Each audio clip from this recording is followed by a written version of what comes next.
The next class of submarine built by the Japanese were the 10 boats of the 1,833 surfaced and 2,602 submerged ton I-176 class, which were built between June 1940 and October 1943, also known as the Kaidai 7 type. Based on the previous I-68, they were originally the I-76 class, but all were renumbered into the 100 series in May 1942 while still under construction, so I'm going with that. They were generally similar to the I-68s, but had all their 6 torpedo tubes forward and could dive a little deeper. Nope, no midget subs, no aircraft, no powerful radios, just good old-fashioned submarines out submarining. I should point out I-176 had the honor of being the only Japanese sub to sink an American sub, the Corvina. Get the Hunt for Red October theme out of your mind. As was usually the case, Corvina was on the surface at the time. I-176 was started June 22, 1940 and completed August 4, 1942. I-177 was started March 10, 1941 and completed December 28, 1942. I-178 was started May 21, 1941 and completed December 26, 1942. I-179 was started August 21, 1941 and completed June 18, 1943. I-180 was started April 17, 1941 and completed January 15, 1943. I-181 was started November 11, 1941 and completed May 24, 1943.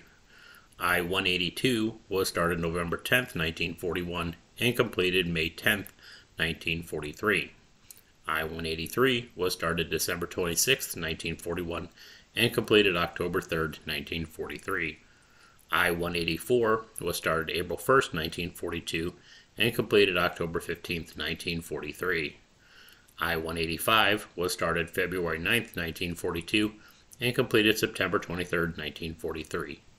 Main armament was 6 bow 533mm tubes for 12 torpedoes. A single open 120mm deck gun was mounted forward of the sail.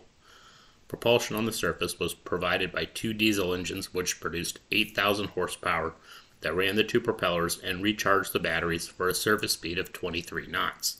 While submerged, they used their batteries to power 2 motors which produced 1,800 horsepower for a top speed of 8 knots.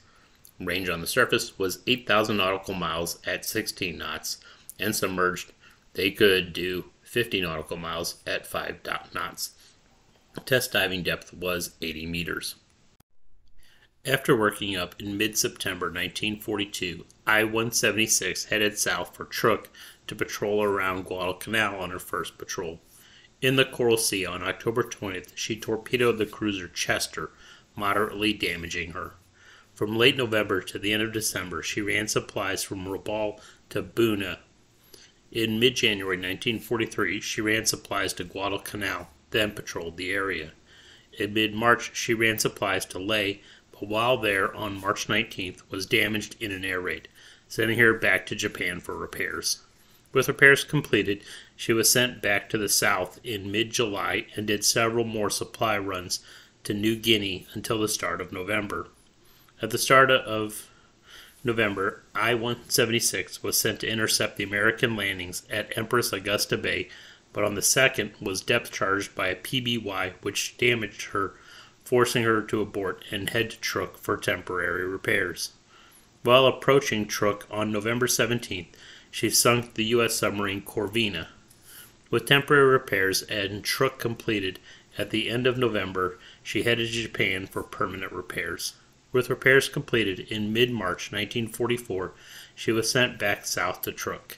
In mid-May, she left Truk on a supply run to Buka, but on May 17, 1944, northeast of Green Island, she was sunk by the destroyer Franks. I-177 finished post-commissioning workup at the end of March 1943 and headed for Truk. Upon arrival in mid-April, she was sent to patrol Australia's east coast. While doing so on May 14th, she sank the hospital ship Centaur, among others, before returning to Truk at the end of May.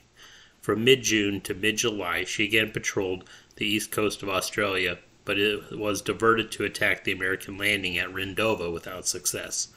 From late July 1943 to mid-January 1944, she made a dozen supply runs from Rabaul to New Guinea. With New Guinea abandoned at the end of January 1944, she returned to Japan. With repairs and refit completed, she was transferred to the Northern Force and patrolled the Aleutians from mid-April until late June 1944. In mid-September 1944, she was sent to patrol the Palaus and reconnoiter Ulithi Harbor. While returning on March 1st, she was detected by an aircraft which hit her with a phyto-acoustic torpedo, badly damaging her. 2 days later, in the pre-dawn hours of October 3rd, 1944, northeast of Angkor, she was sunk by the destroyer escort Miles using Hedgehog. I-178 completed her workups at the end of March 1943 and was also sent south to operate out of Truk. In mid-April, she also was sent to patrol the east coast of Australia until mid-May. At the start of June, she again left port to patrol Australia's east coast. Southeast of Coffs Harbour, on June 17, 1943, she was sunk by 2 aircraft. I-179 was still conducting trials in the Inland Sea on July 14, 1943, when she dived without closing all of her hatches.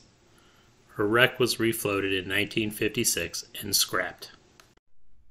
I-180 finished post-commissioning workup and sailed for Truk at the end of March 1943. In mid-April, she was sent to raid Australia's east coast, returning at the end of May. With resupply completed in mid-June, she was again set out to raid Australia's west coast, but was reassigned to patrol near Rendova to try to intercept the American landing there at the end of the month, but came up dry, so returned to Truk. From the start of August to mid-October, she did several supply runs from Truk and Rabaul to New Guinea. On October 12th, she was in port at Rabaul when the port was raided and took a bomb hit that badly damaged her. Repairs at Japan would last the rest of the year. At the beginning of January 1944, she left Japan for Truk again, but broke down, so had to go back. With repairs finally completed, in mid-March 1944, she was sent north to patrol the Aleutians. Southwest of Chirikoff Island, in the pre-dawn hours of April 26, 1944, she was sunk by the destroyer escort Gilmore. I-181 completed workup in late August 1943 and headed for Truk, arriving at the start of September. From the start of September to late October, she patrolled off Espiritu Santo and Guadalcanal before returning to Truk. In mid-November, she left port to patrol off Bougainville until the end of November. At the start of December 1943, she began a series of supply runs from Rabaul to New Guinea. While transiting the Viditas Strait on the evening of January 16, 1944, she was sunk by 3 PT boats. I-182 completed workup at the start of August 1943 and was sent south to Truk. In late August, she was sent to patrol the New Hebrides. North of the New Hebrides, on September 1, 1943, she was sunk by the destroyer Wadsworth. I-183 was undergoing post-commissioning workup on October 6, 1943, when, during a diving exercise, the main induction air intake to the engine valve was left open. Fortunately, her captain ordered emergency blow, but it was almost too late. With her rear compartments flooded in the shallow water, her tail hit bottom while her bow stuck up in the air. Fortunately, most of the crew survived, and the next day she was refloated. With repairs seemingly completed at the end of March 1944, she left Japan and set out to patrol around Palau, but her engines broke down, so she had to go back for more work. With repairs actually completed, in April 28, 1944, she set sail. Later that day, while sailing on the surface through the Bungo Strait, she was detected by the U.S. submarine Poggy and sunk. I-184 was attached to a training experiment unit in home waters upon completion until the start of March 1944, when she was transferred to patrol the Aleutians until mid-May, when she returned to Japan. After refit, she was sent to run supplies to the bypassed Millie in the Marshalls. After unloading in mid-June, she was ordered to attack the American invasion of the Marianas, which was in full swing. Southeast of Saipan on June 19, 1944, she was sunk by an Avenger from the escort carrier Swan-E. I-185 finished work up at the start of January 1944 and headed south for Truk, arriving in the middle of the month.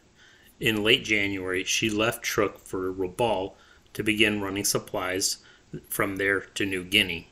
East of New Ireland on March 5th, while on one such supply run, she was bombed and moderately damaged, sending her back to Japan for repairs, where she arrived at the end of the month. With repairs completed, she left Japan on June 11th, heading for New Guinea, but with the American invasion of the Marianas on the 15th, that was scrubbed, and she was redirected there. Northwest of Tinian on June 22, 1944, she was sunk by the destroyer Newcomb and the DMS Chandler.